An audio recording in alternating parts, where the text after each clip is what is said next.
All right. Might as well get this started. We'll have them trickle in a little bit, but welcome to Stony Progressive. As always, we're gonna start out with a little session and a clip from the day. Actually, it's from a few days ago, this weekend.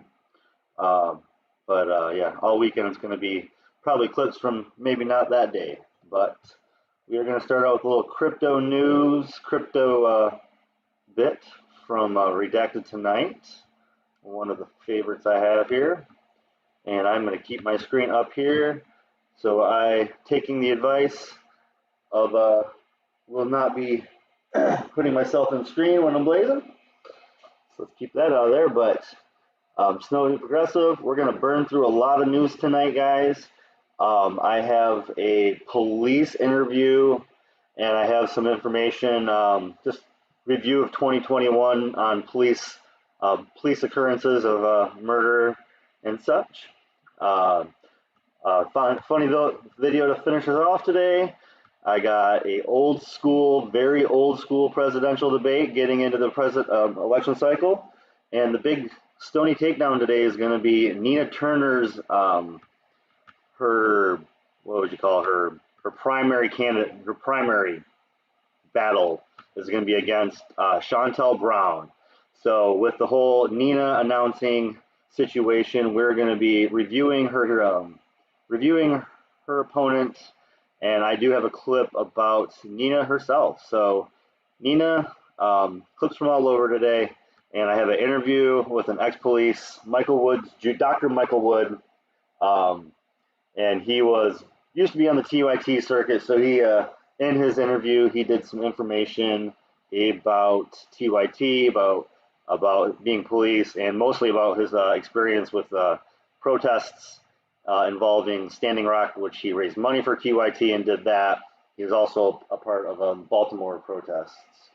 So we will go through all of that, and maybe a little more if we have time. I got a lot set up from yesterday, but today was a busy day, so let's jump in. And I am caffeinated, I am ready to smoke. Let's jump into some crypto from Redacted Tonight. This one. Say goodbye to me for a minute.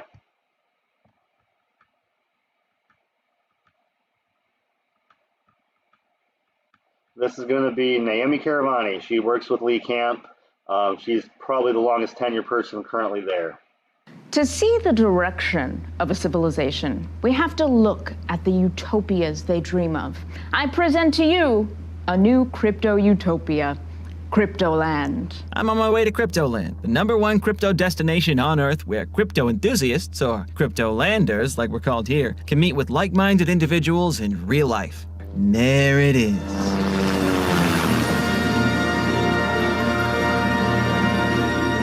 So, are you coming to the Vladimir Club party tonight? Yeah, just for Cryptolander NFT holders, right? Yeah, man.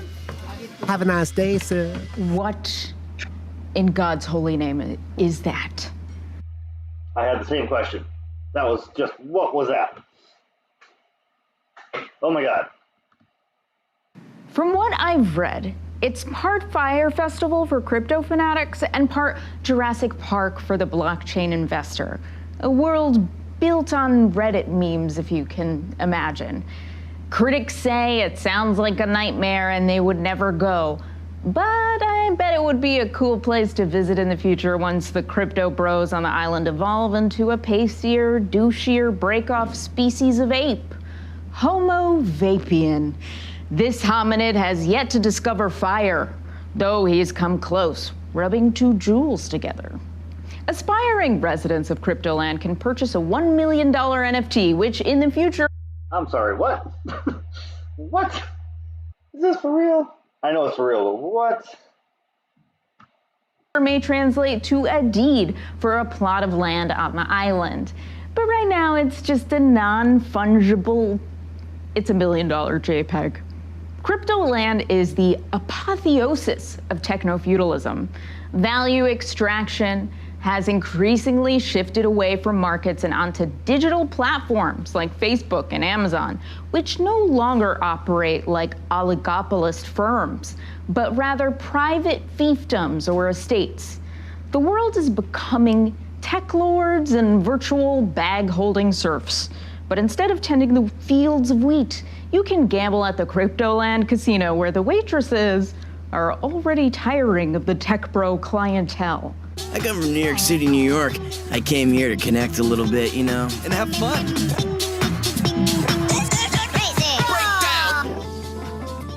Oh my God. This must be a joke. So, is it real? We're asking. The video's asking. Everyone's asking. Some prominent crypto investors have endorsed Cryptoland, and it looks like there are real people designing this thing and taking it seriously. But journalists are still not sure if it's just a scam, and others hope it's real. And crypto heads can go there and stay for good. Ideally, this will be an extended Survivor season. And I thought that was gonna break into like, what does the fox say? Like, I thought that was gonna straight up break into a parody song in their commercial. Like in their little video, I thought it was gonna break into a ring ding ding ding ding ding. And once the sea levels rise because of climate change, they will be the first to perish on this private island, meting out divine justice for the damage crypto did to the environment. When a software engineer dug into the details of Cryptoland, she received a cease and desist letter telling her to delete and apologize for her misleading statements. It's the utopian future of society where there's absolute freedom, but you criticize us and we're suing your ass. That's what she gets for asking the hard-hitting questions like, do you own this island that you're selling? Apparently the island in Fiji that's supposed to become Cryptoland is still for sale on 2 websites. Now, I don't want to be overly cynical about Cryptoland. There are so many shittier projects that have come so much closer to reality. Liberland, a libertarian enclave in a contested territory on the Danube between Croatia and Serbia, has already been declared an autonomous state by the inhabitants, but it hasn't been recognized by any other country. I don't get it. They have a flag. Shouldn't they be welcomed into the Brotherhood of Nations? It took time to design that thing. How are they any less real than Vatican City? You know what? I'm still putting my money on them, on Liberland joining the UN before Palestine. After financial help and the green light from the state government, an autonomous zone in Nevada, the blockchain city, a county run by a corporate board, will break ground in 2022, despite staffing changes, or shortages as they're known. According to the Blockchain LLC CEO, the labor shortage, or as we know, capital strike and refusal to raise wages, doesn't affect the future. We don't need humans. The blockchain will pick up your trash. While tech firms adopt a utopian language, one NFT, one vote, they're catering to a cynicism that the government has failed, and the only thing that can save us from capitalist exploitation is if Gary, who got into Bitcoin early, becomes prime minister. He makes all the rules in this libertarian paradise. There won't be government assistance, but you can have all the digital molly you want, and a child bride. What will the age of consent be in Cryptoland, as one innocent tweeter asked? And he was replied to in a now deleted tweet. Mental maturity should be more than enough. Winky face, winky face. The fact is that crypto has a higher concentration of wealth than society at large. The 1% Bitcoiners are more in control of cryptocurrency than the banks are in our economy. We'd be trading in one type of tyranny for a worse one. We shouldn't confuse freedom with crypto land, and parents should definitely not confuse crypto land with Disneyland. So yeah, Redacted tonight. Lee Camp is the host. Fantastic way of taking in your news as a comic bit. So that is our opening segment. Sorry I did not put this all together today, guys, but I did not share it out, tweet it out, mass it out. I did this recently, but I was at the bar all night. So looks like we're going to have a quiet one. Maybe some late joiners. I did throw this on a bunch of streams with Nina, and Nina is trending today, so maybe we'll get some late viewers. So I will drag this out a little bit. But yeah, I just did it because got home from the bar, sucked down some caffeine, got on the computer, and here we are a little bit later. So I'll do one more video. Let's take our time, get into it. First, I've got to get this up there. And then we can get into Nina next. Gonna finish this half up with mostly Nina, and then do the interview at the end of the night. But let's go back to that side. So this is a interview, Aaron Mate from the Gray Zone. He does his own show, Pushback. A lot of information lately about Ukraine, and if anybody's paying attention, we all are still upset with the Yemen situation, according to our military. This was a pretty good segment of interview. I think I got the set lined up, so we're going to watch a handful of minutes here.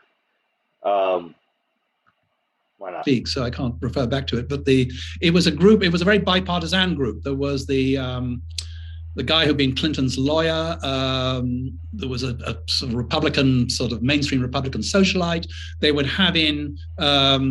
They would invite in, sort of, as they sat over this rich lady's wine and cheese, they would invite in, veterans of the fight against communism in Eastern Europe in the days of the Soviet Union, who would talk about how they'd been, sort of tortured and harassed by the KGB, and they would invite along, they would have, 6-10 senators sitting around the fire discussing how to do this, and it was, it built up this. I mean, the important thing to me, it seems to me, about this whole push, rearmament push, reigniting the Cold War that went on and has gone on successfully, I'm afraid, is how bipartisan it is. These were, Bruce kept stressing to me, it was Democrats involved. This was a wholly bipartisan initiative, and we're seeing that today with the activities of the Democrats in Congress. But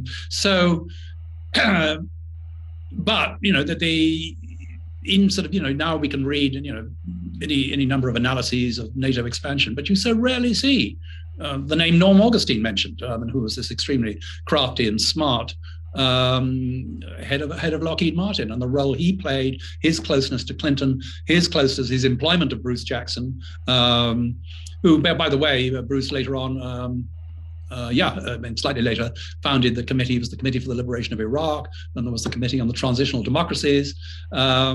Bruce eventually actually got religion, and again, a story in the book, we should mention the events in Georgia in 2008, when it was really a precursor to the present crisis over Ukraine, when you had this sort of very excitable individual, Misha Saakashvili, who was the leader of Georgia, who'd been encouraged to think. While we're watching this, take note of the headline there, from Ukraine to Yemen: U.S. arms industry reaps the spoils of war. And the first thing he said was Halliburton.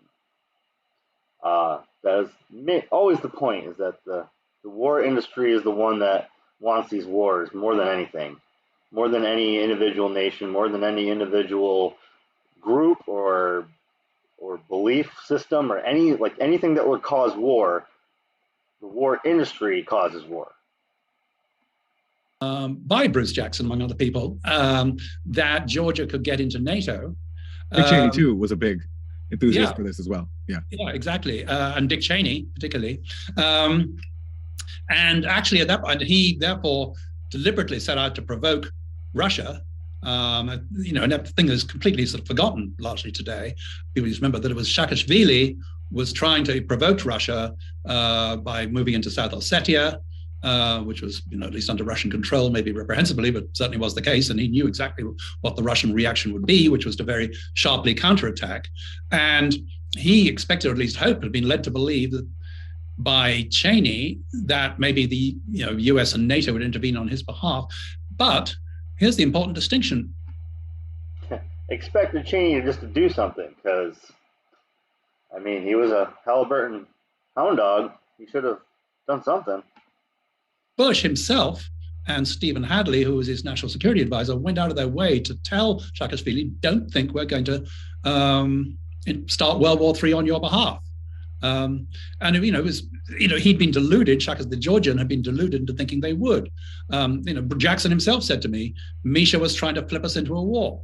So the difference between then and now is, unfortunately, it makes George W. Bush look kind of smart, because he realized the pitfalls and he went to great lengths. Whew. That takes some talent. That ain't right.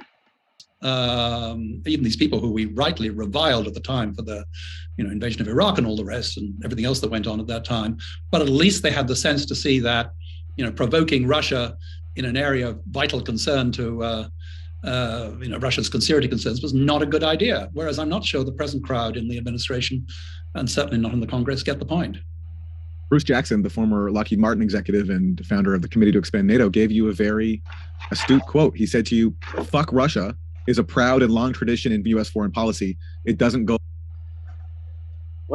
He's going to read it. I think we need to read it too. This is crazy. Their protests made little difference. Fuck Russia is a proud and long tradition in U.S. foreign policy. It's actually a long and proud tradition in Western culture, and it was somehow coined and turned in the late 1700s, early 1800s to have this, it was at the end of the French and English battling each other for so long, they needed a new punching bag. They needed somebody to have a war with. And that's when Napoleon drove east, and they actually helped fund Russia's own regiments to get they needed a war. So yeah. Long policy. Jackson pointed out to me, it doesn't go away overnight. Consequently, no one in Washington appeared to care very much about the Russian reaction when NATO's eastward flow began spilling onto the territories of the former Soviet Union, especially once George W. Bush was in White House with Dick Cheney by his side.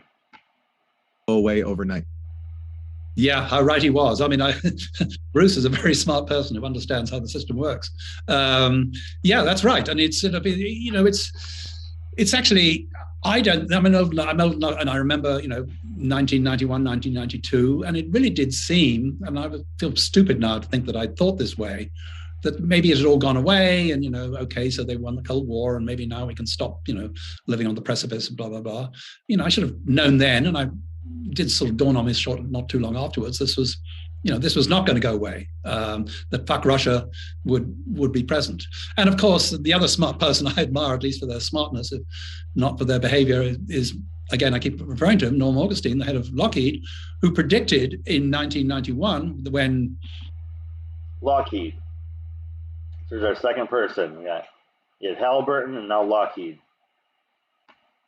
Arms budgets were being cut because after all the war was over.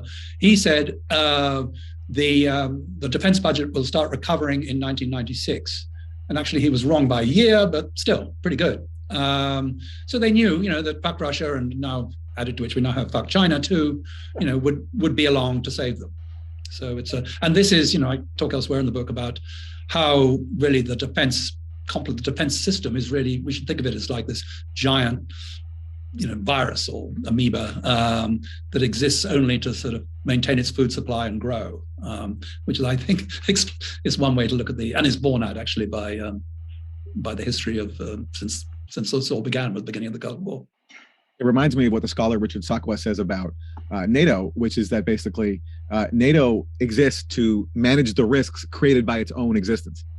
Oh, very good. Yeah, that's right. Whatever they've cobbled up various.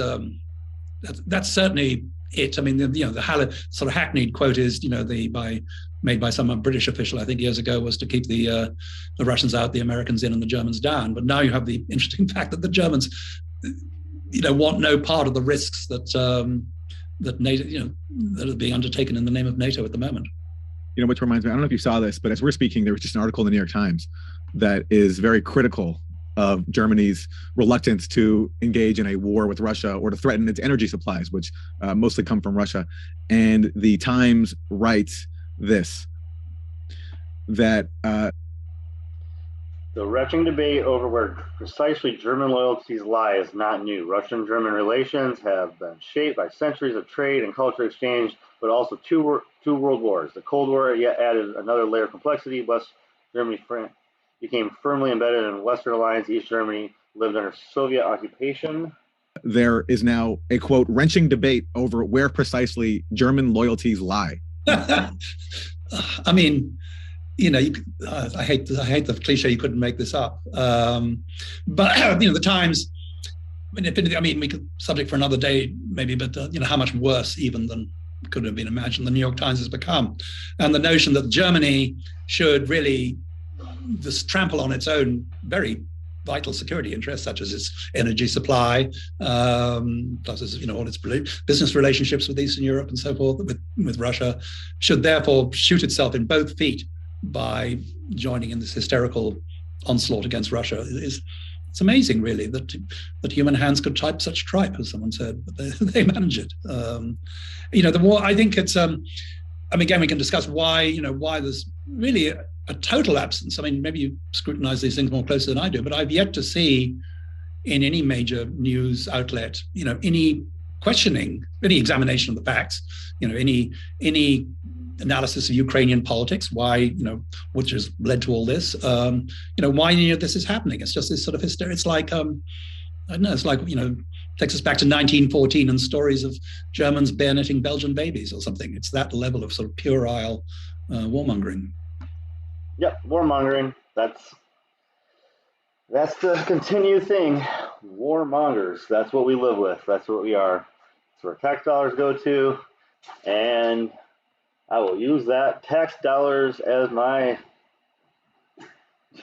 transfer. Oh, the dog's looking out the door. So, oh yeah, that's right. Not in that for some reason. The office of the clerk could not find this person, but Nina Brown's opponent does exist. So, Stony Progressive guys, we're going to do a Stony takedown. This is a Democratic Party congresswoman from Ohio's 11th. She was newly elected in the special election in 2011 or 2021 against Nina Turner. It was a very close election, and they pushed very hard. They both fundraised a ton. Now, the big problem when you fundraise a ton, I didn't actually leave this article open. No.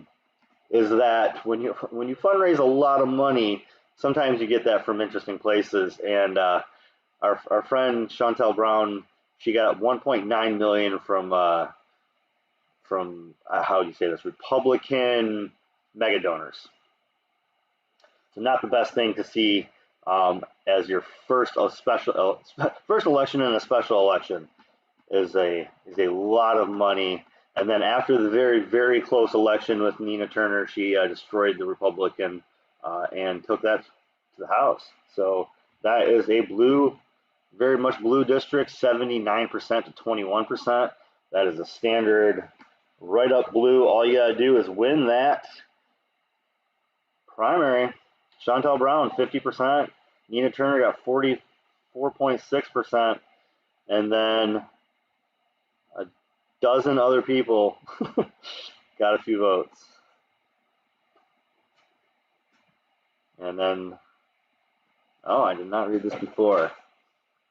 Brown said her record included passing legislation to declare racism a public health crisis, delivering Wi-Fi hotspots, bringing good jobs in Northeast Ohio, helping small business, and expanding pre-K. Again, 1 year on the job, hasn't really had an opportunity to do much. Don't have a lot to actually attack her on her policies or procedures, but whenever we look at somebody, I like to look at the money. The Ohio 2022 race is opening up, and if we want to look at who she's getting money to run against, Nina Turner again. Well, she's running against with pro-Israel America PAC money. That is her number one supporter. Her number one supporter is pro-Israel America PAC money. Now, I don't know how that's not a foreign agent supplying her money. I don't know how you say that her lead person, the person that gives her the entity that gives her the most money is a PAC, pro-Israel PAC. But they put the word America in there, so I guess it's not a foreign agent giving her money, but looks like a foreign agent giving her money, guys. That's the base appeal here. Haslam Sports Group, that is who owns the Cleveland Browns. Who owns the Cleveland Browns is the Johnson family. The Johnson family is the Johnson & Johnson family. Getting your shot, that's the Johnson & Johnson family. So the Haslam Sports Group is both of those things. RMS Investment, Rock Holdings, Force Enterprises, all three. Capital Venturists with mortgage included into their capital venturist groups. So they buy up massive amounts of rentals and they jack the prices up. They give money to their investors from abstracting money from renters. And that is not the kind of person you should have in Cleveland, a place where you have plenty of working class, people who I have taken from the airport, the bus in from the airport to the city, and that there is some wrecked places in that area. So they need middle incoming and low incoming houses, and those kind of groups destroy low incoming houses. So 3 of these groups are that kind of group. That's who is contributing to her. Those are her big donors, and a lot of other PAC investment group style investors are her big contributors.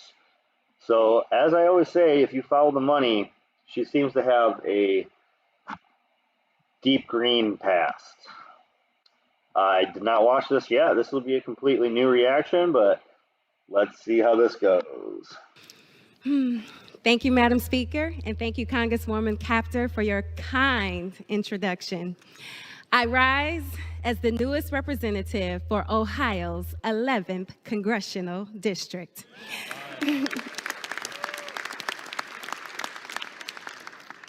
First, I would like to thank my family, including my mom and dad, my siblings, Ray and Nick, my nieces and nephews, aunts, uncles, cousins.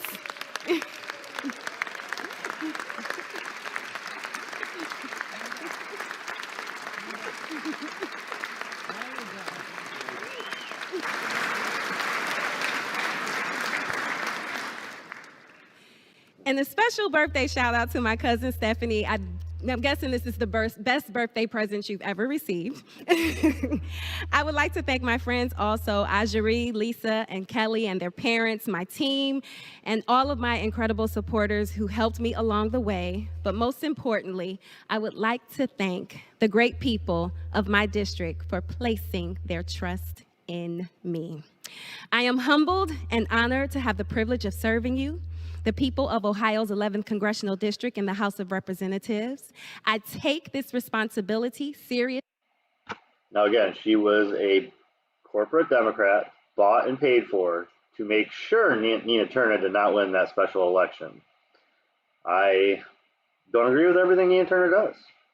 I'm probably not going to agree with most of the stuff that this lady does, but that is the point. They paid and bought. These Democrats all around her, these Democrats helped fundraise to make sure that stayed a center seat and not a left seat. And that's why they're all clapping and happy.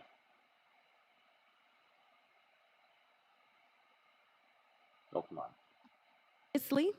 I ran for Congress because I believe in the resilience of the community I love and call home. because I believe that public service is always about putting the people first, because I believe that now, with the eyes of history upon us, it is time to build a more just and more equitable future. How is that just and equitable future going to be with mega companies that own all the rentals in the low-income places you live? Doesn't make any sense. These are the values I promise to hold close every day as I make your voice heard in Congress, as I entered these hollow halls on the shoulders of my predecessors, leaders like Congressman Louis Stokes, Congresswoman Stephanie Tubbs Jones, and my mentor, my friend, HUD Secretary Marcia Fudge. Who? No, seriously, who? Martha Fudge? Who the fudge is that? Is that too easy? That was too lowbrow. Was it Martha Fudge? Seriously, Martha Fudge? Did I hear that right? HUD Secretary Marcia Fudge. Marcia Fudge. Marcia. I vow to do the same work that she did, as I vow to work for the people and be a voice of the people. As a proud Clevelander, I know that we are strong and that our work is to emerge from the pandemic stronger than ever. Our work is to rebuild an economy that puts the dignity of working people first, to protect the most vulnerable amongst us, to ensure every child has access to quality public education, to fight for a day where every person has a roof over their head and food. Fight for a day, not let's make it happen. Let's fight for a day. And let's see here. How long ago did she get in? On their plate, to protect the right to vote and to tackle the other great challenges of our time. I cannot wait to get to work with my colleagues in Congress to deliver results for the people of Northeast Ohio. Wasn't the housing bill in there right when she was in, so she could have done something to push that? So she goes in a time where she talks about it, and she's just already full of it. All right, so it seems like a very fake person, and like I said, already bought and paid for. So, and nobody from her district cares about her first speech on the steps, because she got less views than I get on videos, and I don't get views. So she has 8 views on this, a member of Congress. So yeah, she has a big following. I mean, Nina Turner gets thousands of views. Freaking Bernie Sanders gets hundreds of thousands. Like, if they post like I thank you, and Tulsi Gabbard gets like 100,000 million. I mean, she has no grassroots following. She has no collective backing. She has PACs. When the first thing you see is PACs and investment groups as her #1 contributors, she's not looking out for us. But let's do a little yin and yang. So Nick had a video today, should the left support Nina Turner? And I wanted to do like the first 5.5 minutes of this. I think it's 585, 6 area. So yeah, I mean, we gotta look at both. They're both running in Democratic seats, and I will say every time, I'd rather vote third party or independent than a Democrat. Left come against all our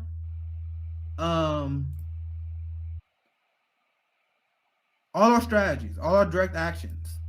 Why would we be excited about Nina unless she does a complete 180 on strategy? Like I told you guys, I'm not interested in the hope and let's watch this here. I'm not interested in hope. I explained this on the Nick and CJ show. In order for me to be supportive of a leader at this point, I don't want the Bernie Sanders style. No more hope and change, optimism, progressive. None of that bullshit. I'm done with that. No, oh my God, I'm optimistic. Oh my God, I think Biden's gonna be great. Oh yeah, we lost this struggle, but I think all I gotta do is keep. No, none of that. We need a leader like Fred Hampton. We need a leader like Malcolm X, who says we need to form a coalition to defeat our police state and capitalism, or we will die. No more of this shit like, oh no, we trying our best. It's all good here. We took a loss here. Oh no, let's capitulate to the establishment here.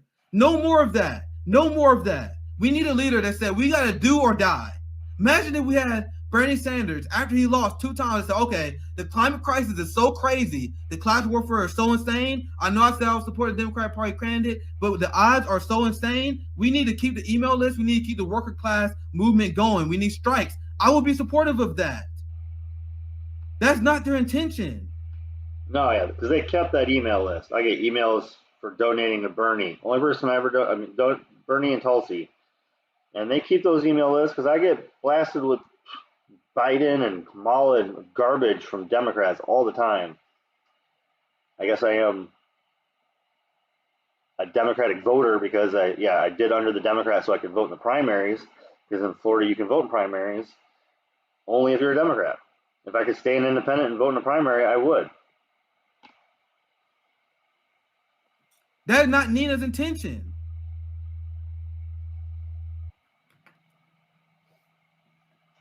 We need someone who actually stop trying to fucking appeal to the suburban white moms who love Pete Buttigieg ads because he said fucking irrelevant platitudes. We don't need a progressive leftist leader that repeat platitudes. We need a leftist leader that is not afraid to go on Tucker Carlson and explain to the entire audience how the ruling class in both parties sold us out, how we need health care, and how we need to unite despite cultural differences to destroy the ruling class in the military-industrial complex. Oh yeah. What leftist leader is doing that right now? What elected leader is going on Fox News, on Tucker Carlson, and explaining how we need a working class coalition to destroy the state? I'm not interested in any leader until they do that. So people are like, are you supporting Nina? No. Are you supporting the progressive candidate in 2024? No. Unless you do that. Mm-hmm. Unless you want to say, I'm running third party if you cheat me. Unless you do that shit, I'm done.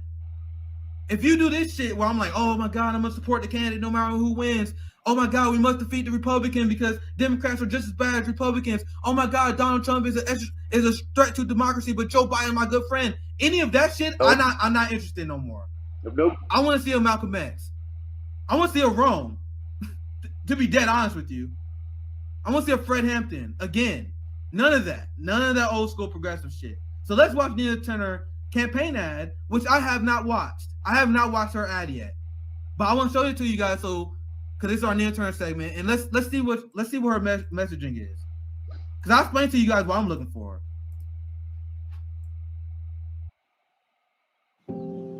America is at a crossroads, wrestling between 2 futures. Do we sacrifice the poor, the working poor, and the barely middle class to protect the ultra wealthy? Or do we treat our people as America's greatest asset and ensure everyone has a real chance to live a good life? Families are struggling with higher gas and food prices, stagnant wages, and shrinking benefits, while corporations make record profits. These are unprecedented times. Our leaders can't settle for just enough. They must fight. See, I know I'm nitpicky, and I'm not saying I'm hating her for this, but what did I just say? I'm not interested in this. Why is Nina Turner showing people smiling? There is a homeless. Gotta give him props again. Nick Cruz, Socialist MMA on Twitter, and from the Revolutionary Blackout Network. I love him, guys. What I say? Crisis. There's a massive pandemic where the hospitals are overran. People don't have health care. People are starving. And you're running a campaign ad with people laughing and smiling?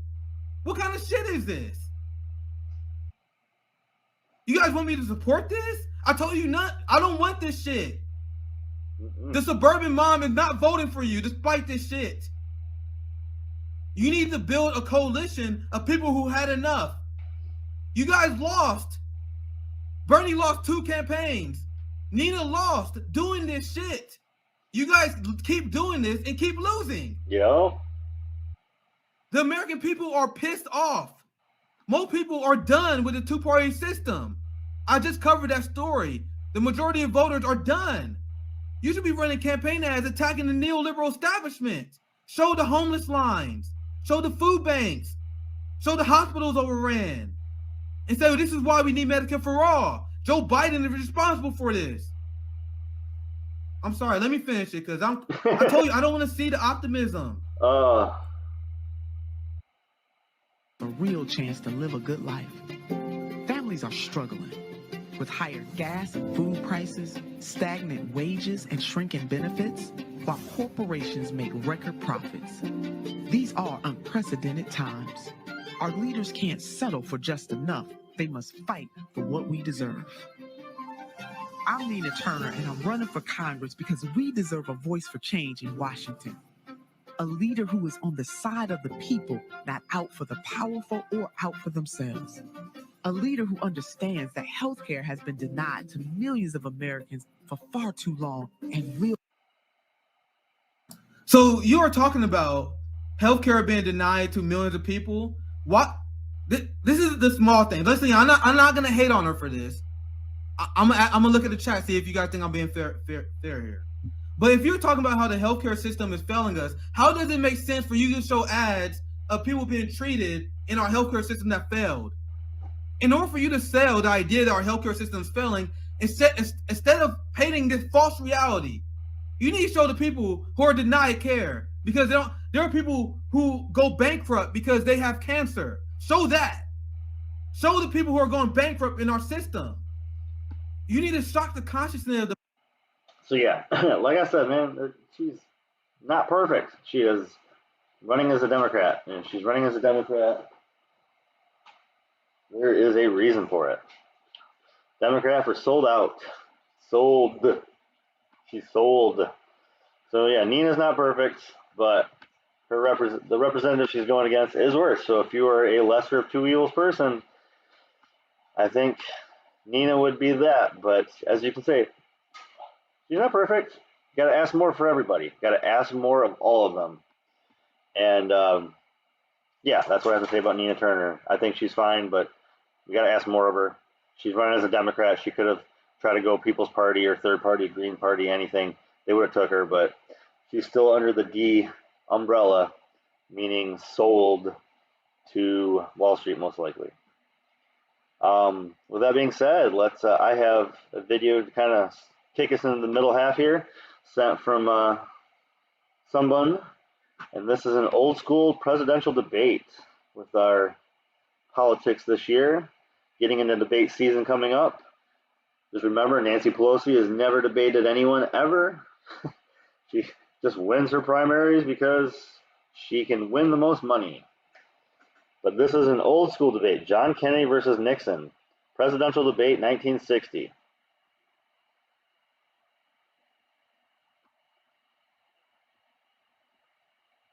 Good evening. The television and radio stations of the United States and their affiliated stations are proud to provide facilities for a discussion of issues in the current political campaign by the two major candidates for the presidency. The candidates need no introduction. The Republican candidate, Vice President Richard M. Nixon, and the Democratic candidate, Senator John F. Kennedy. According to rules set by the candidates themselves, each man shall make an opening statement of approximately 8 minutes duration and a closing statement of approximately 3 minutes duration. In between, the candidates will answer or comment upon answers to questions put by a panel of correspondents. What? 8 minutes? 3 minutes? Was the human attention span shrunken by 1,000% in the past 100 years? What the heck? 8 minutes and 3 minutes? What is happening? In this, the first discussion in a series of 4 joint appearances, the subject matter has been agreed will be restricted to internal or domestic American matters. And now for the first opening statement by Senator John F. Kennedy. Smith, Nixon. In the election of 1860, Abraham Lincoln said the question was whether this nation could exist half slave or half free. In the election of 1960, and with the world around us, the question is whether the world will exist half slave or half free, whether it will move in the direction of freedom, in the direction of the road that we are taking, or whether it will move in the direction of slavery.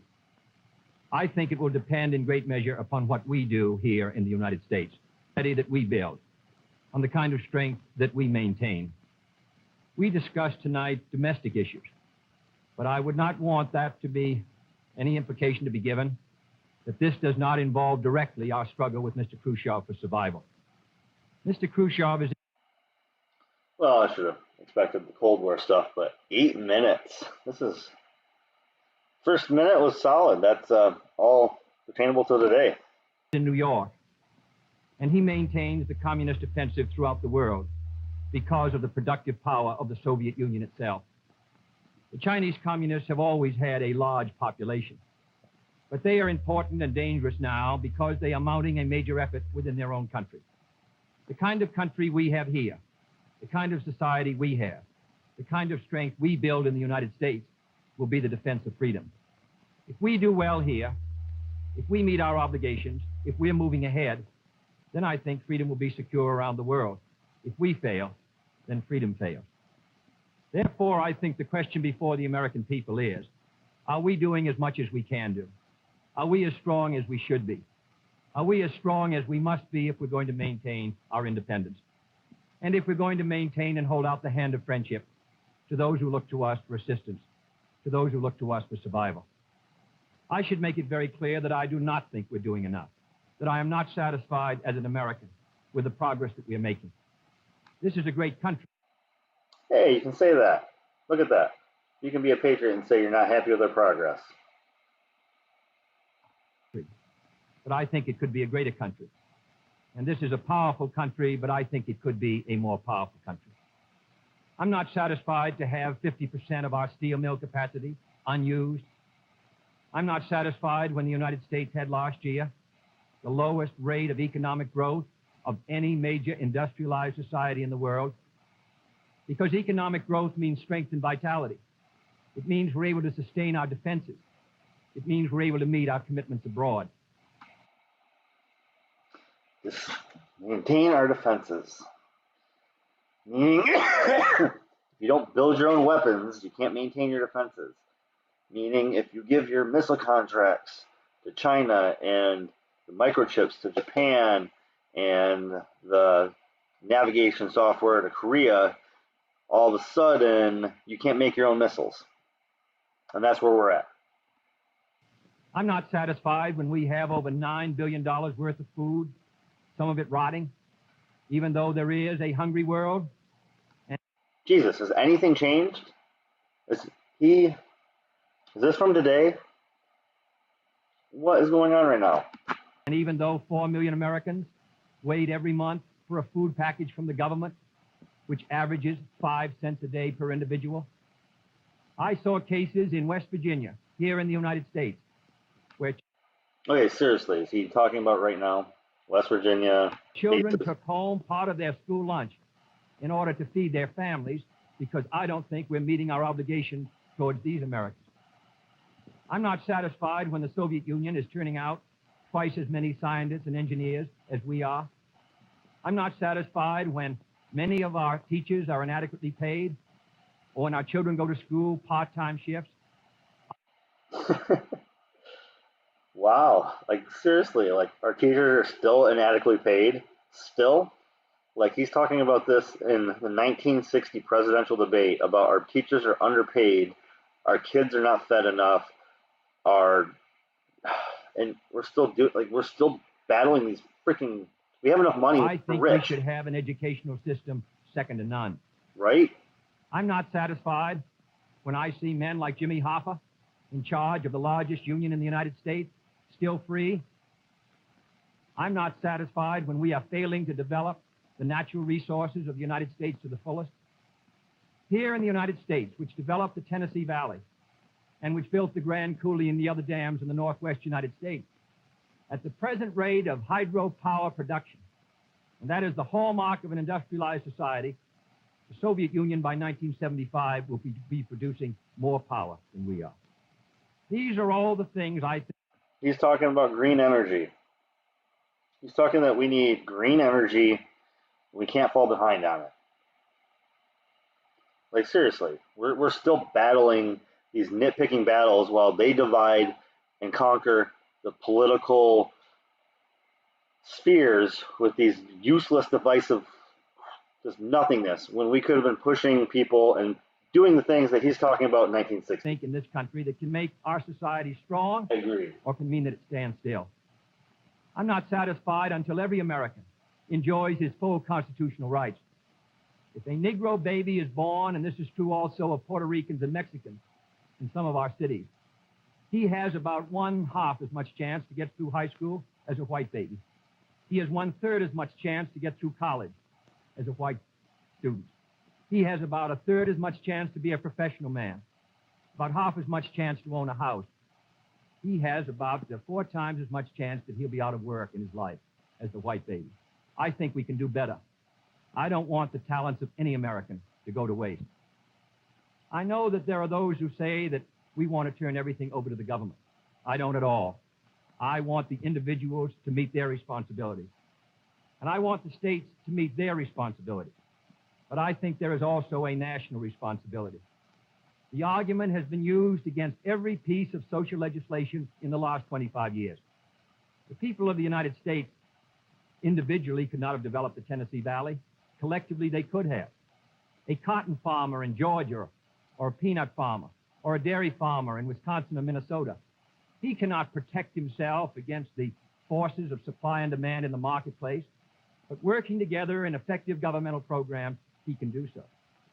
17 million Americans who live over 65 on an average Social Security check of about $78 a month, they're not able to I think it's like 500 a month or 700, something like that. sustain themselves individually, but they can sustain themselves through the Social Security system. I don't believe in big government, but I believe in effective governmental action. And I think that's the only way that the United States is going to maintain its freedom. It's the only way that we're going to move ahead. I think we can do a better job. I think we're going to have to do a better job if we are going to meet the responsibilities which time and events have placed upon us. We cannot turn the job over to anyone else. If the United States fails, then the whole cause of freedom fails. And I think it depends in great... Crooked Dick. Aw. We don't need to watch him ever again. I don't need to hear him. But that was, I mean, you can literally put that speech on a politician today. You better start looking for the copyright because somebody might be hitting that up. Because, yeah, that speech works for today with a handful of names and situations changed. But mostly works. Whoo-wee. Kennedy was not so bad. I mean, he wasn't perfect, but probably the last president you can agree with 75% of the time, huh? If you're going for that, at least get 75% out of your politicians to make them worth your time or vote. All right, now to the second half of the window. All right. So, gonna watch a little Biden mouth jumble. Biden spilling all over his own words here. And then we'll get on to the interview section of our show.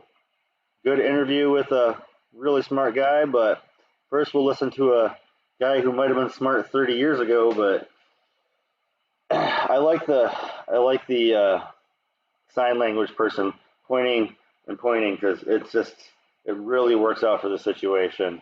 Let's burn a second one down, guys, and listen to Biden stumble over himself. Back. It really is going to be. Before I begin, let me just talk a little bit about what we all just saw, many of us saw this morning. A bridge more than 50 years old, I think it was 150 years, it says 50 years old, but I thought it was older, collapsed right here in Pittsburgh. It had been rated in poor condition for the past 10 years.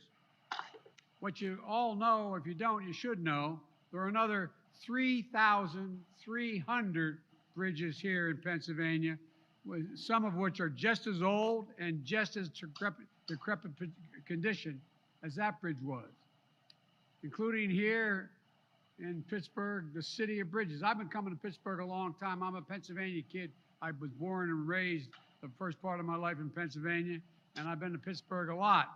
But all these years, I never knew Pennsylvania, Pittsburgh, Pennsylvania, had more bridges than any other city in the world. Yo! But across the country, there are 45,000 bridges in poor condition. It's just simply unacceptable. That's why your governor and your members of Congress, your mayor, have been saying for years, we have to do something about this. I've talked about it every time I've come to Pittsburgh, and we finally got it done.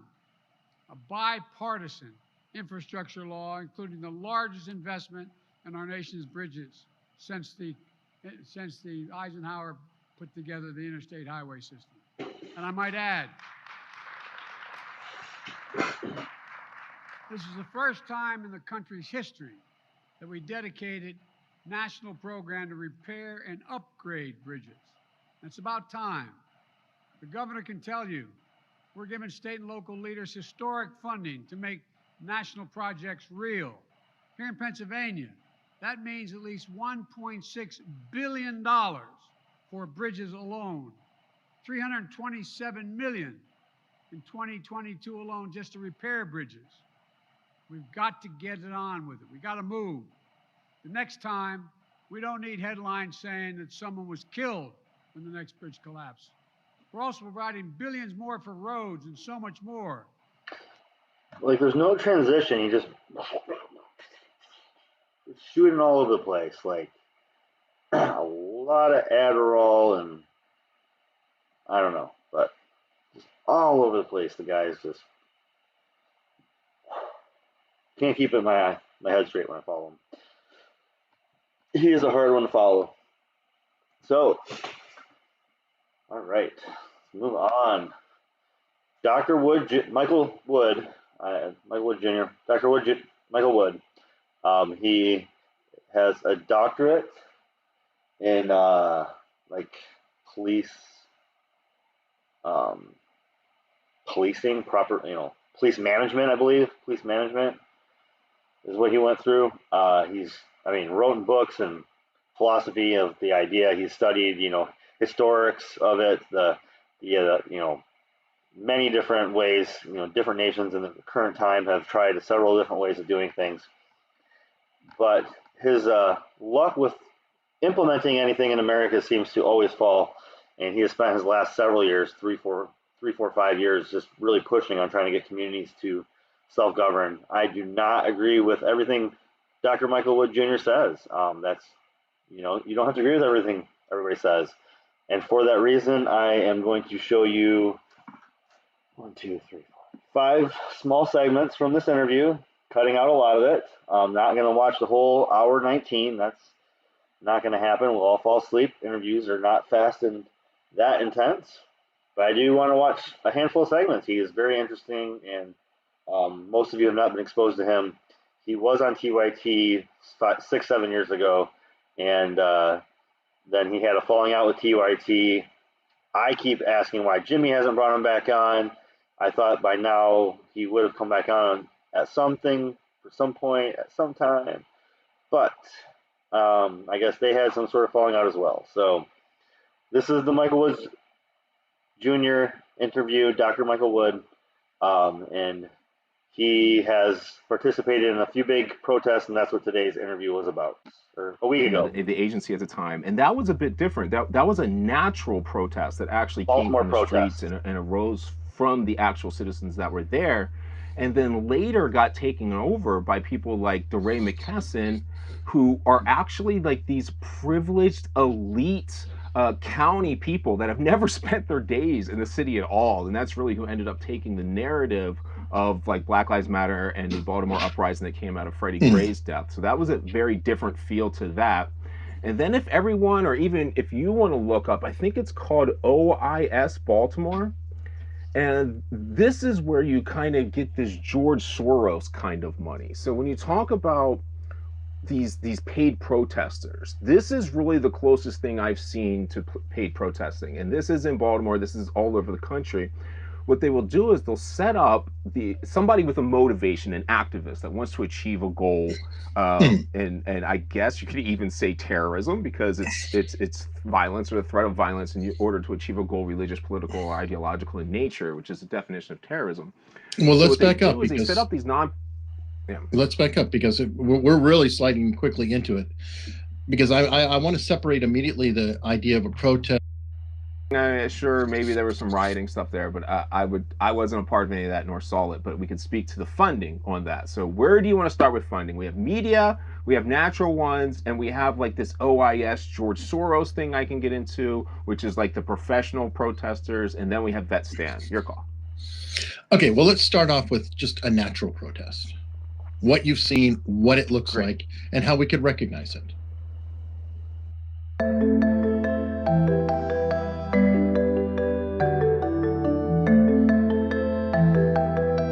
Every time. And so in Baltimore is where this really comes up. And as I was leaving the police department, yeah, they're gonna spam this interview with commercials. This has 137 views. It's not a high enough view count for the guy to be monetized for this particular video. He is monetized. This can be a small part of his month, and they're hitting it with tons of commercials. This guy's not making any money. Thank you, YouTube, for making some cash. I was getting more involved in trying to understand what policing was. As I left the agency, my whole path there was trying to understand police management. That's why I kind of essentially ended up with a degree in police management. Is like this thing I kind of assisted in creating the mentality of doing it that way. So I'm looking for all these better ways, and I'm trying to listen to people in the street, and I'm trying to hear what regular citizens and taxpayers are saying, and trying to wrap my head around the whole thing. And then Freddie Gray gets killed. And what Baltimore is a place as a city, so I'm imagining each of these cities are going to have their own cultures and what could spark something. Sure. And in Baltimore, it was always the same thing over and over and over kept happening. And I mean, we know the police are rough in Baltimore. We know the drug dealers are going after each other in Baltimore. You're hiring state's attorneys to go after, the state's attorney was just federally indicted. You're hiring state's attorneys that are specifically going after these types of street violence and crime, and it's the rhetoric everywhere.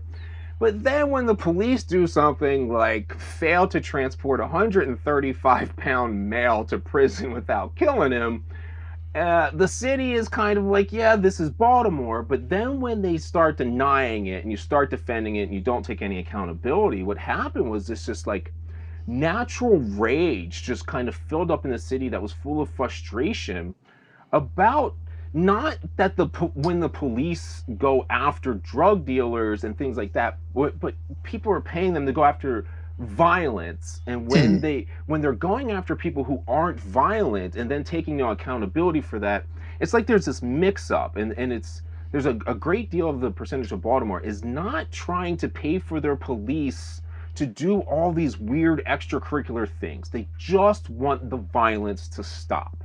They don't mean beat up Freddie Gray, and they don't mean to pull over the average person driving down the street and give them a problem. So that just kind of rose naturally, where people took to the streets.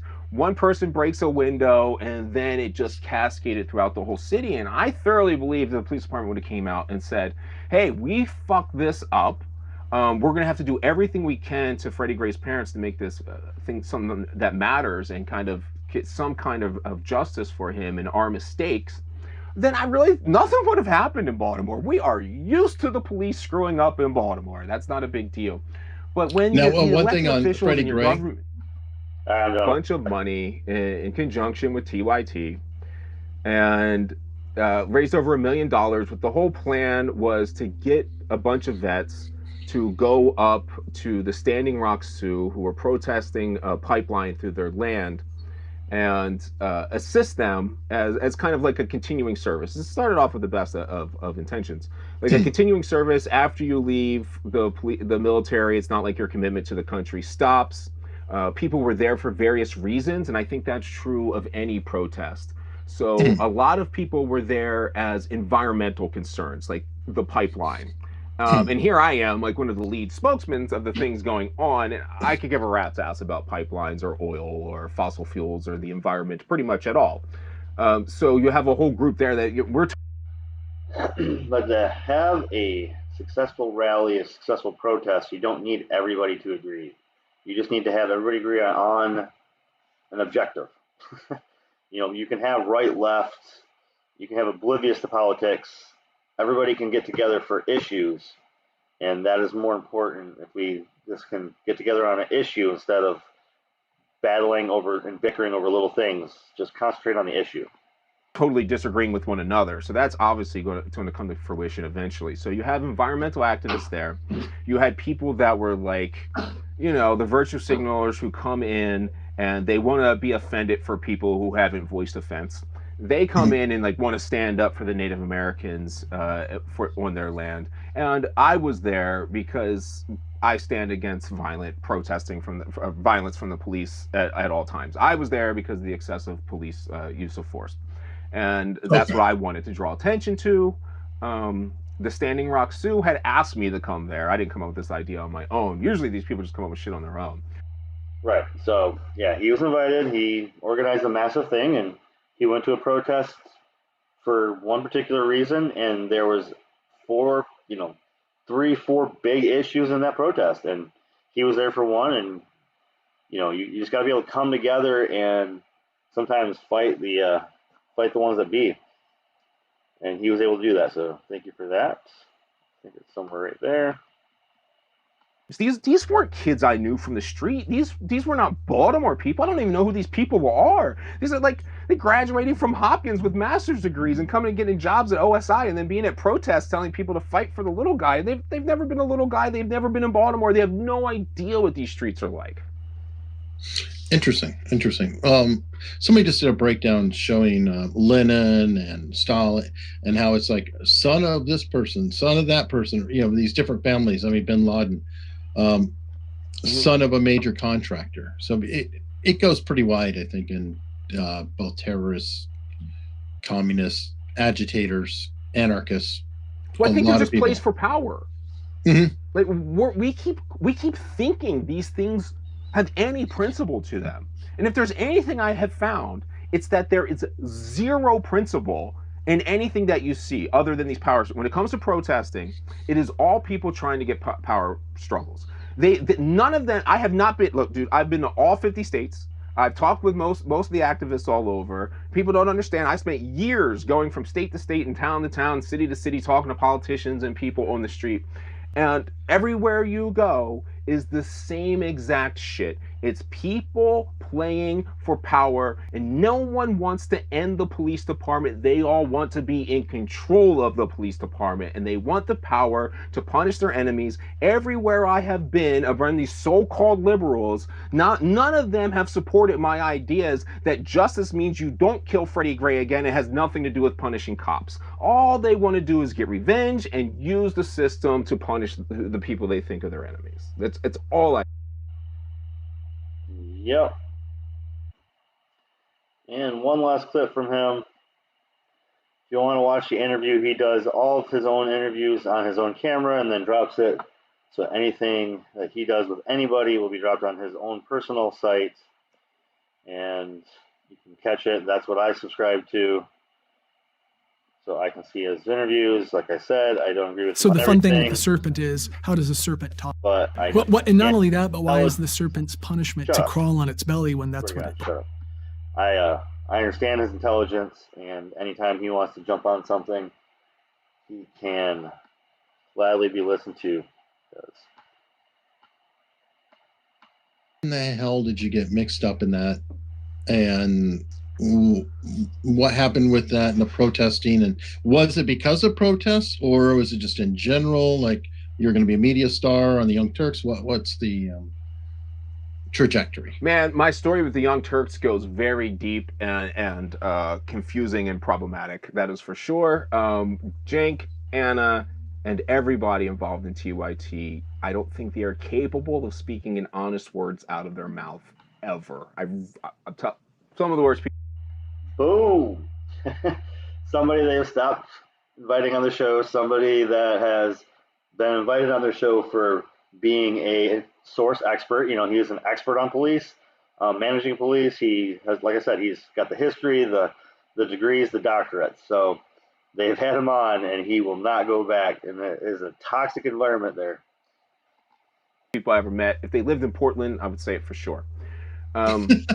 So, worst city in the entire country, just so anybody wants to know. I've been to them all. So what happened there is I was in LA for one of the Joe Rogans. I don't know if it was the first or second.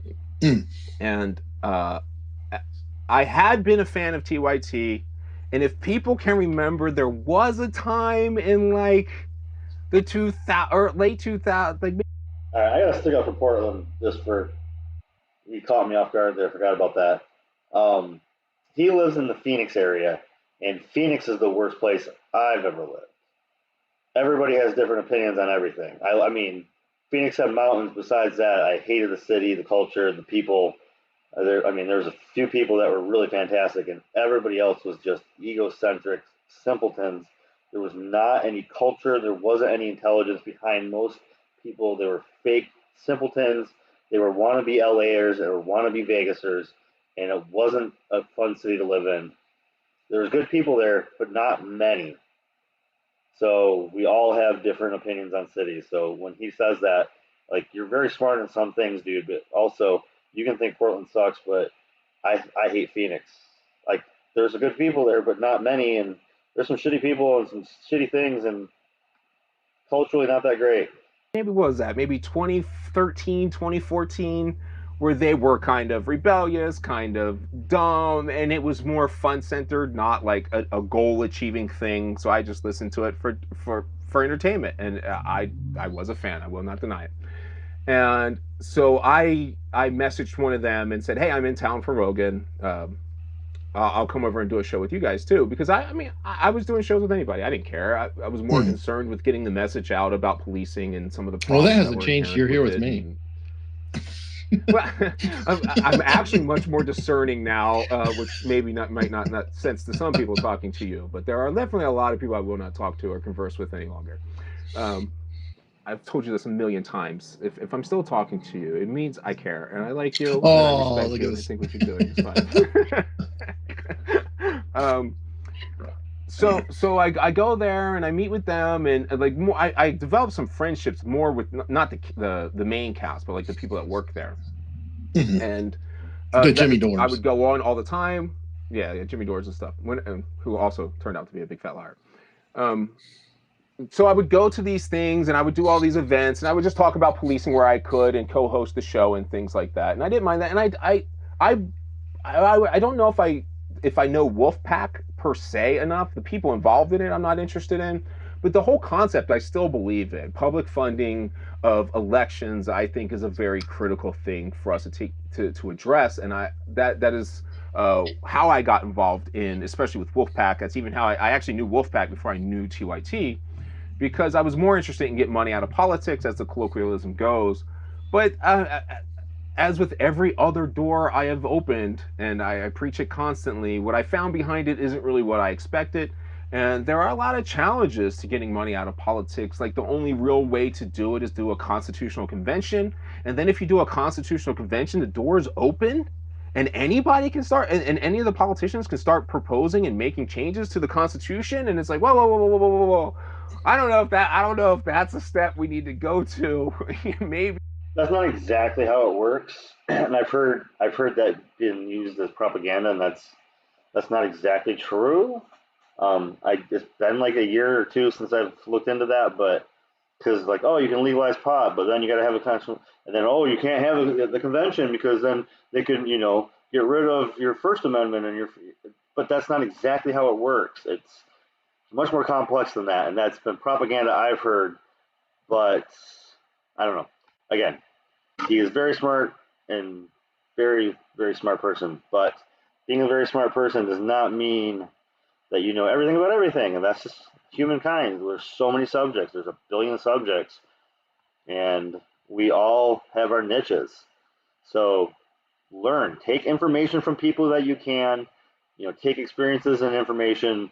But when it comes to perspective and opinion, hold your own opinion, use the information around you, and form a valid opinion. Don't go based on nothing.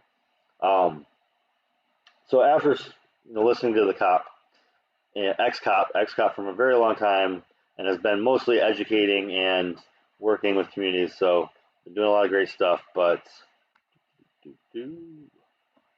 not that yet. I had to start out with just a reminder, number of people shot to death by the police in the United States from 2017 to December 2021, the last 4 years.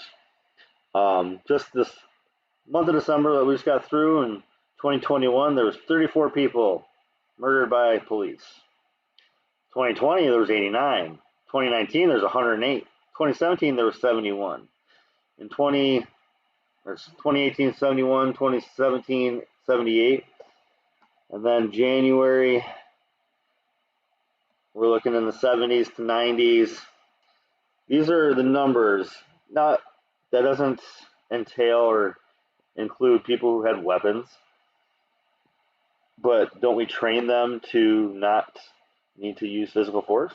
So, or no, we don't train them. That's other countries. That's many other countries outside of the sphere of training that we do, which is us, Israel, France, England, Australia.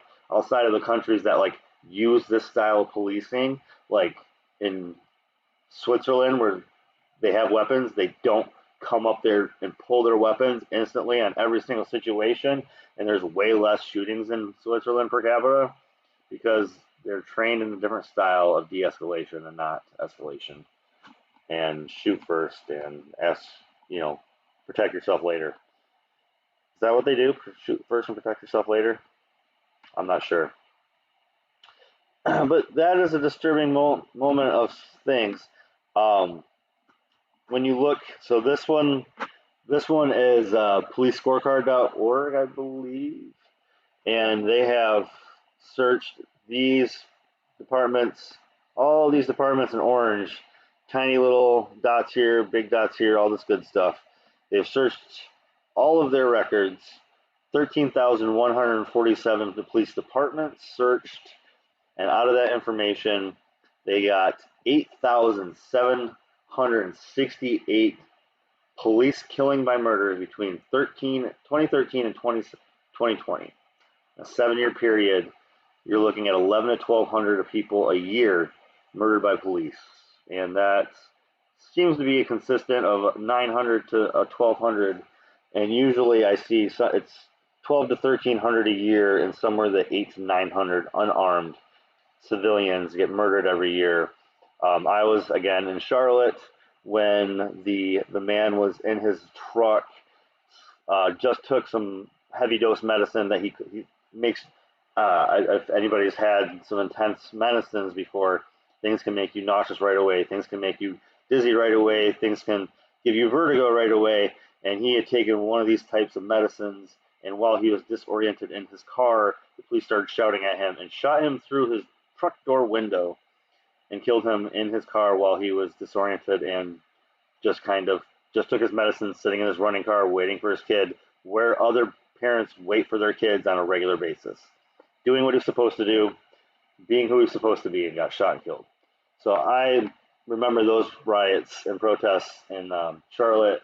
It was like the 5th time in 3 years, and it just keeps happening. Another one, mapping police violence here in America, and this one shows the 1,134 people killed in 2021. Again, the last one said 1,300. There was only 15 days in 2021 for police to not kill somebody. And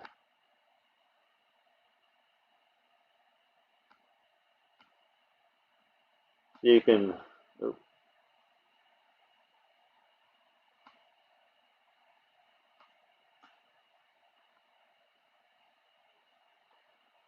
so if you get rid of the ones who are allegedly armed, you still have around 300 to 400 people. And they say allegedly.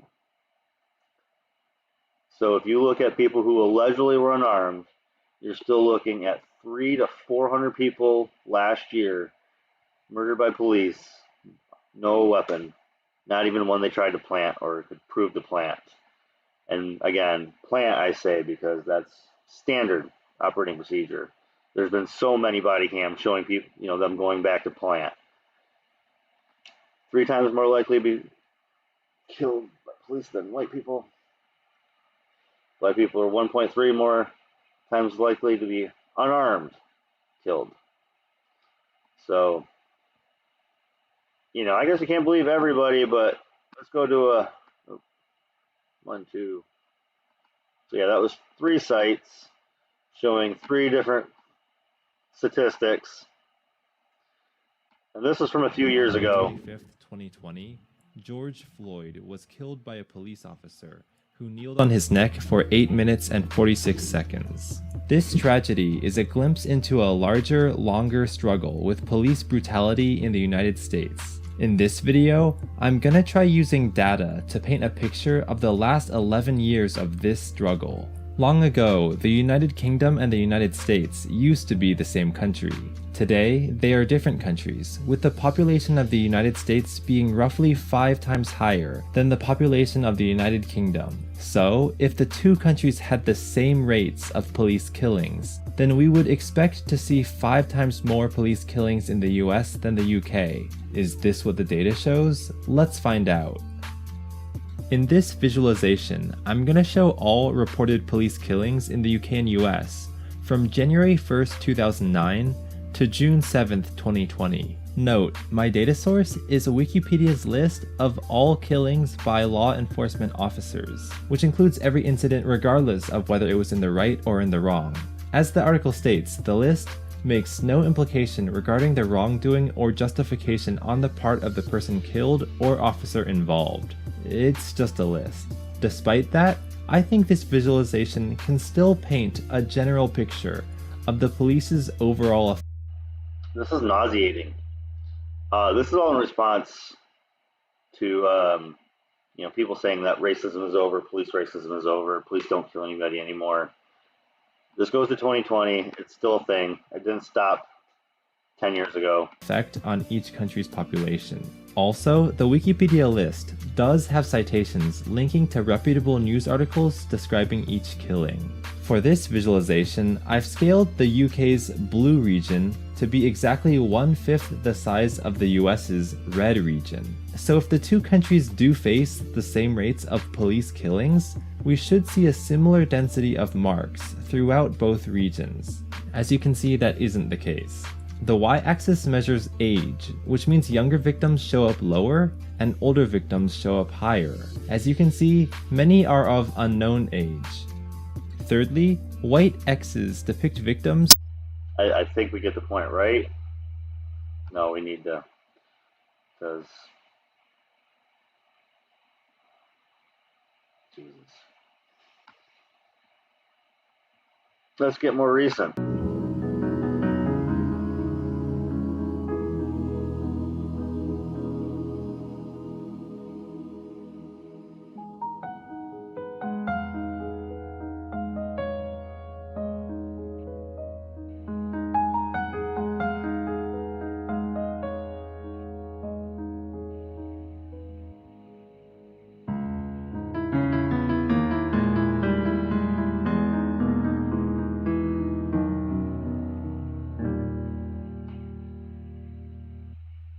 There's so many of them, they can't even keep up with the pictures that are big news, you know, the bigger news stories that we've all seen.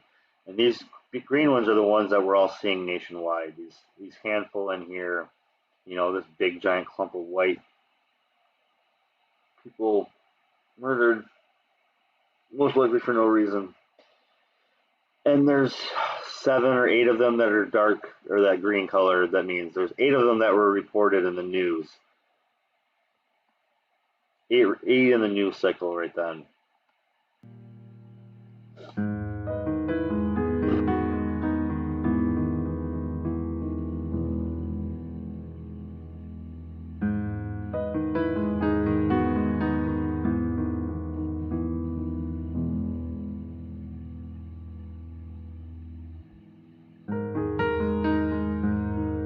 Yeah, I think the bigger point here is that this is still occurring on a regular basis right up until now.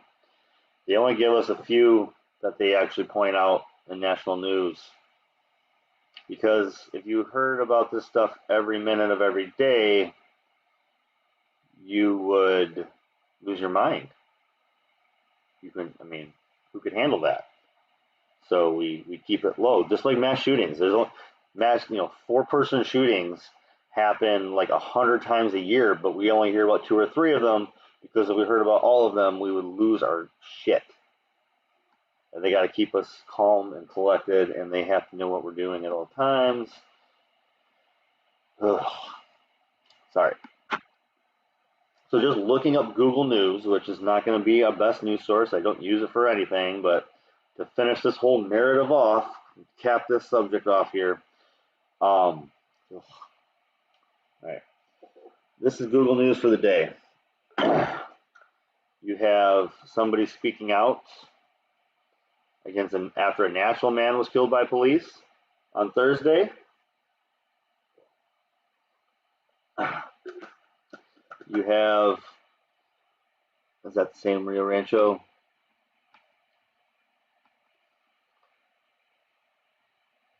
Oh wow, this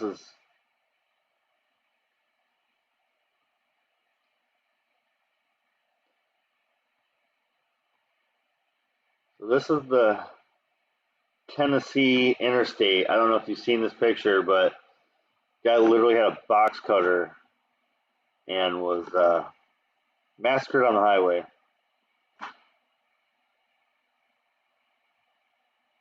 And yeah, I mean, they got rid of the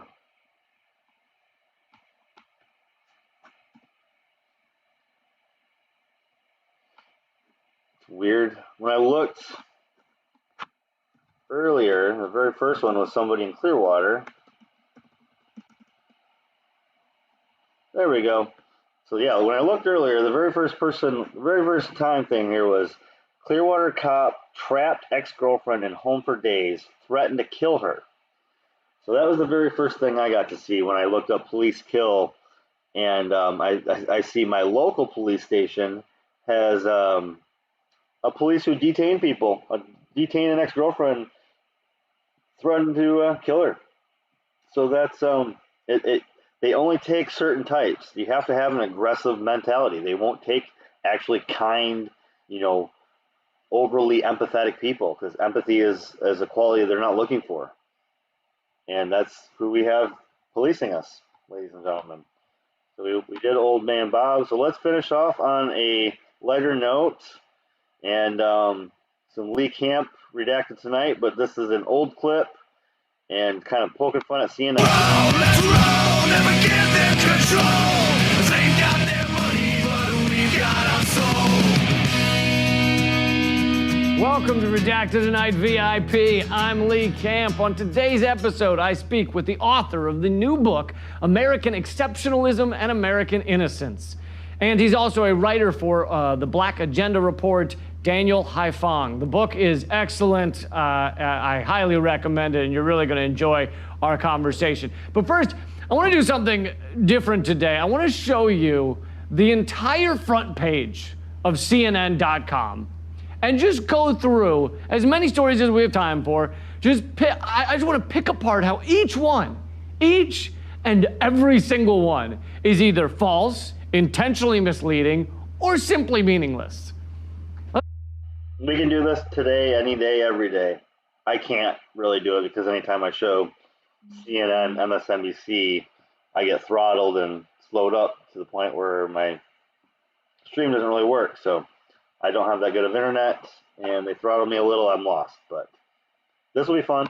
Let's just dive into it. I just want to dive into this, and I just picked a random day. It's not that this day they were doing anything crazier than normal. Just a regular day from this week, and we'll see how this comes out. So here's the front page of CNN.com from a day earlier this week. Top third of the page, this is how they started off, top third of the page is an ad for the Mueller hearing. So the first thing there, taking up a third of the page, is continuing the Russiagate neo-McCarthyist bullshit. Now, I'm not saying there can't be a hearing in which Mueller is questioned. I think that's fine. But making it into a sporting event is madness, considering we already learned there was no collusion, and the extent that there was Russian influence was a few Facebook ads, far less than Israel, Saudi Arabia, Cambridge Analytica. They all intervened more. And those Facebook ads, it just came out this week in court, that Mueller didn't prove that the company that did that had any connection to the Russian government. So, and we've learned that one of the only Russian contacts mentioned by name in the Mueller report, Konstantin Kalemnik, was a State Department asset the whole time. Never mentioned in the Mueller report. But here is CNN, long after all that's been revealed, going, the Mueller hearing, we gotta see it, oh my God. Okay, I want to keep moving though. Next thing is watch live as the world champion U.S. soccer team returns home. Well, that's a lovely story, but it's just sports. Let's be honest. I'm not saying you can't watch sports. I enjoy watching the sports sometimes too, but this is supposed to be news. This is supposed to be how people find out about the world. But if your life, if your news channel and your life is wrapped up in whether someone you never met kicked a ball into a net or kicked a ball between some uprights or tossed a ball into a hoop or hit a ball over a fence or hit a ball really far, then you aren't doing life right. That should not be all you care about. I mean, literally, we're 2 minutes to midnight according to the nuclear clock. Our environment's collapsing around us. But some soccer players did a cool thing there. Sure. So is the soccer team coming home really the second most important story in the world right now? Is it CNN? Is it? Next up, Jeffrey Epstein had a trove of lewd photos, prosecutors say. Okay, this is actually an important story. Thank you, CNN. We're, most of the way down the page here, but thank you, CNN. This is actually important because this is a billionaire named Jeffrey Epstein who was known in elite circles to have a sex trafficking ring of underage girls. He had connections to Donald Trump, to Bill Clinton, to many other powerful people. But here's the thing. Other than the recent charges against him, this has been public knowledge for years. And yet the mainstream media avoided it, never mentioned it. Only now are they beginning to cover it. I'll actually have more on this story on Redacted tonight, tomorrow night. But for now, you get the point. CNN just discovered Jeffrey Epstein. Let's keep going, though. I want to get through a bunch of these stories. Marathoner accused of cheating after clocking a record time dies by suicide. Well, that's more sports, and it's just a story about one guy. It's sad that he killed himself, not of national importance. Next up, Democratic Rep Eric Swalwell ends his 2020 bid. Okay, first of all, who? Never heard of him. Secondly, all right, maybe I have, but you shouldn't know who he is. Secondly, we shouldn't even be talking about the 2020 election. And if we're going to talk about it, we shouldn't be talking about someone who's not even running anymore. And if we're going to talk about someone who's not even running, we shouldn't be talking about Eric Swalwell because who? Let's see, next up. She tried to shoot someone in a road rage incident, but shot her husband. That sounds like more of a TMZ story than something of national importance. All right, next up, torrential rain, floods in Washington area. Okay, that sounds kind of important, but of course, climate change is not mentioned anywhere in that report. I watched the report to make sure.